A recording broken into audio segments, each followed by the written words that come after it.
દઈશું. અહીંયા શું છે પાછું જોજો, ફોટોગ્રાફ છે એટલે સેલ્ફ જવાબ આવી શકે છે. અમિત સસરો થાય. હા ચલો, શું કહે છે? રમેશે કીધું એટલે રમેશ બોલનાર છે.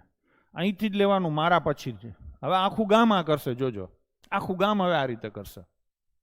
આવેલું પતી ગયું ને, મર્જિંગ ફટાફટ, કોઈ ચાર્ટ નહીં, કશું નહીં. હું તો અહીંયા શાંતિથી કરું છું, 1.5 કલાક લેક્ચર લેવાનો છે ને એટલા માટે, બાકી ક્યારનું આ પતી ગયું હતું. હવે થોડીક સ્પીડ આપણે રાખશું, બરાબર ને? ચલો, શું છે? માતાના એકમાત્ર દીકરા. બોલનાર વ્યક્તિ પુરુષ છે. કોઈ પુરુષની માતાનો એકમાત્ર દીકરો એટલે પુરુષ પોતે આવે અને પોતાનો દીકરો એટલે શું આવે? દીકરો. પોતાનો દીકરો એટલે દીકરો. તો શું થઈ ગયું? તે મારો દીકરો છે, બસ પતી ગયું. તો ફોટો કેનો હશે? એના દીકરાનો. થઈ ગયું ને? ચલો, તો પ્રશ્ન પૂછ્યો છે શું? રમેશનો તે છોકરા સાથે, એટલે છોકરાથી રમેશ જવાનું છે. આ રમેશ છે અને એનો દીકરો અહીંયા હોય, આ ફોટો છે કે નહીં? હવે અહીંથી આમ પૂછ્યું છે ફોટાથી રમેશ તરફ, તો શું આવે? પિતા.